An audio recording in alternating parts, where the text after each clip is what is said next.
Rolie jumped up and jogged across the street. A passing car honked and a man's voice yelled, "The gay pride parade was last week, you moron." His face returned to its scarlet sheen because he recognized the voice as a fellow officer in his battalion. He hoped he himself wasn't recognized. There was a group of people dead ahead, so Rolie veered to the side around some bushes and almost ran into a family sitting on a blanket enjoying the warm morning. A little girl's voice pipped up, "Oh, looky at his bear. I want one too. Oh, please." He was past them in a split second, but not before he heard the mother say, "Did he wet himself?" This was not going good. Rolie sprinted, then hopped a hedge, hoping to shortcut across a portion of the commons. He landed in the middle of a half-dozen WMs laying on beach towels basking in the sun. In order to keep from trampling them, he desperately leaped again but didn't have the strength and tumbled head over heels over the last two shocked and screaming women. He landed face down in the grass and slid a few feet. The bear tumbled and rolled under a bush. Whoever was operating the speaker could obviously see and hear him. The little Prissy Sissy bear called out, "OW, OW, OW, OW. Help! I lost my sissy. I want my sissy mommy. Oh, boo hoo hoo. I want my sissy mommy. Prissy Sissy. Where are you? Prissy Sissy. Crap." Rolie scrambled to retrieve the bear so it would shut up. In order to reach the bear under the bush, the Marine was on his knees with his sopping wet but sticking up in the air.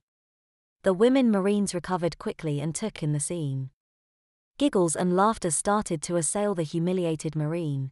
Then, in the worst possible combination of words, he heard a voice declare happily, "I know that guy, that's Lieutenant McManley." A chorus of cheers, jeers, and catcalls quickly followed. Rolie wasn't about to turn around and show his face to confirm their discovery. He caught hold of the bear and took off running for the van with his arms pumping and his head down. This was not going well. Every turn he made, he seemed to run into people. Literally run into people in one instance.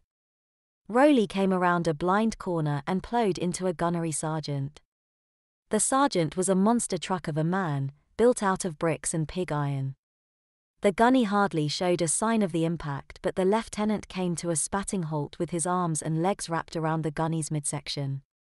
Worst of all, Rolie's mouth smacked right into the side of the gunny's face, leaving a huge lipstick print on the gunny's rough cheek. Rolie fell to the ground on his back, stunned, and looked up at the gunny, who looked back down at him with a puzzled expression. His eyes went from his urine-soaked trousers, up to his tightly clutched sissy bear, up to his silver first lieutenant's insignia bar, then to his bright red painted lips. Finally to linger on his Prissy Sissy baby bonnet. The Marine lieutenant, true to their nature, managed to gurgle, "Where's that salute, Sergeant? Did I break your arm?" The unfazed gunny saluted smartly, then strode off, mumbling to himself with a deep growl, "Now they got us saluting horses." Rolie gathered himself together and jogged towards the van, wanting to get some distance between himself and the gunny before he discovered that gigantic red kiss on his cheek. Rolie found a small blanket on the ground, abandoned temporarily by its occupant, who was otherwise occupied, and wrapped it around his waist.